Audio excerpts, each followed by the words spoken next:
welcome back to Misfits Boxing. Now, I got a guest I don't think anyone was expecting. Mr. Joe Weller, how you doing, my friend? Very well, how are you? I'm very well. Well, I'm saying welcome back to this venue. How did it feel to be back at the York Hall Arena? Mate, I was saying it on the way in, like, big flashbacks, like, because back then, when we did the press conference here, I was in a very different place.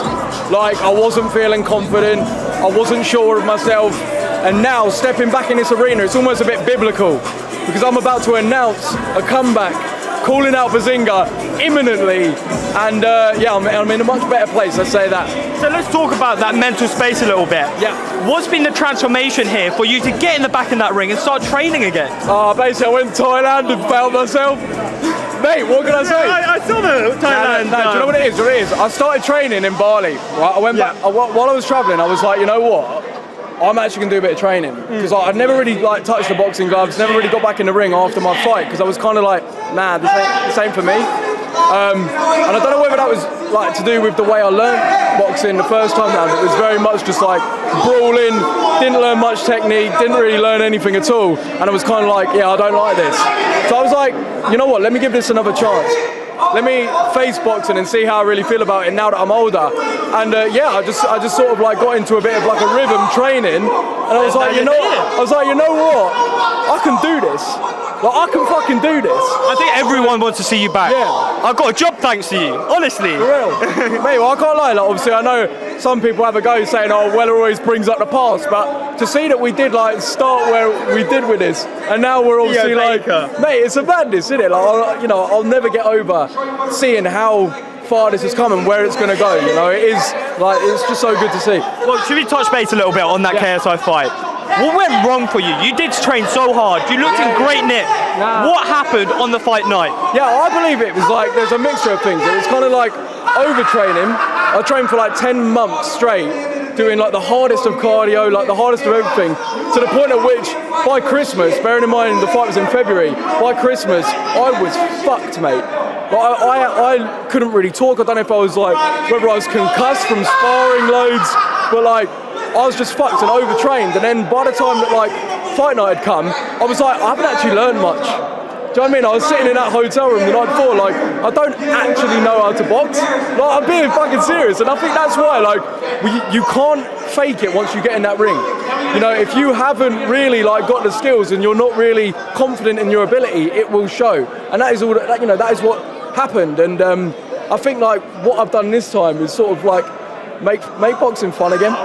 You know what I mean? Like, take my time to have some learning, have some fun with it, not take it overly seriously. And now we're at a point where I'm ready to call someone out. So yeah, man, it's pretty sick. Let's talk about a call out. I'm sure all the fans are super excited at home.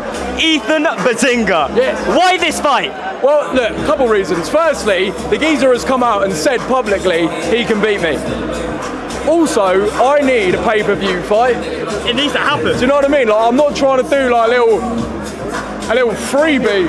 Oh, I can't do a little, like a free one. You know what I mean? Like, we need to do a big show. Like, I want to make it not necessarily a WWE type build-up, but I think there's just the opportunity to do some really fun stuff with the whole build-up. So I need a dance partner, and I think Behzinga, he has his own story. I've got my comeback story.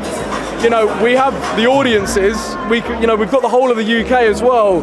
I do feel like it's probably the biggest fight as the comeback one that we can do. Of course, there's other fighters, but I want to make my way up the ranks. There's no point facing the hardest fight first and then sort of regressing. Do you know what I mean? So I think it's the perfect one for the comeback. Well, let's talk about Joe Weller comeback.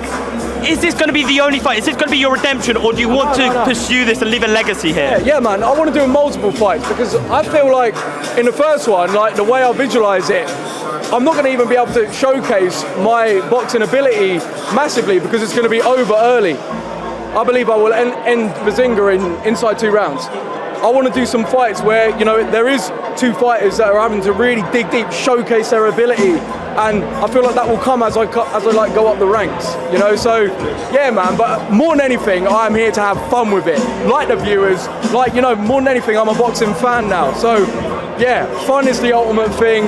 Winning, that is the next priority. Now I do need to bring it up. There's been ups and downs in this relationship, and he's just sat meters away from you. KSI, how's that relationship like developed? Is it? Bruv, at the end of the day, I don't hold grudges. It's very heavy walking around with hate and grudges in your heart. Do you know what I mean? You know. So like, I came in here. First thing I did is I went up to Mams, hugged it out. I said, "Bruv, good to see you. Good to see you, man. Like, you know what I mean? We can work together. We can do something massive, but we got to work. You know, we got to be on the same page." JJ came in. I went over to him, shook his hand, and said, "Good to see you, man." Like, at the end of the day, it is good to see him. You know, we've got some fucking unreal memories. There's many more for us to make, so there's no point being petty and holding on to the past, you know. So I absolutely agree. I think that's the best mindset to have, and it's so good to have you back at Misfits Boxing. Now, the final sort of question I have for you: what do you make of Misfits Boxing? This is something that you did bring. You started. What do you make of this scene now, having grown so much? Yeah, ultimately, like the creativity, the scale that it's gone to, it is paving a way. I know there's a lot of people that don't agree with it in the boxing scene. I get it, but it has its own place, and the fact that they've been able to pull off what they have, like, it speaks for itself. You can't do that without what's the word? Consistency without substance. That's the word. Without substance. And they've got the creative substance, they've got the entertainment, they've got the characters, but let's be real, they need pay-per-view fighters, and that is where I come into the picture. Now the final thing I'm going to get you to do, take the mic and speak to those Misfits Boxing fans that are anticipating your return to the ring. Take the mic. Hello guys, I love you firstly. Look, couple things. Obviously, I want to come back, not only just to cash in, to try and just like get my name back involved, but more than anything, to entertain you lot. Now, whether you love me, whether you hate me, it doesn't matter, because we have an opportunity here to do something amazing, create history, and I can't wait to get you involved. So, see you very soon.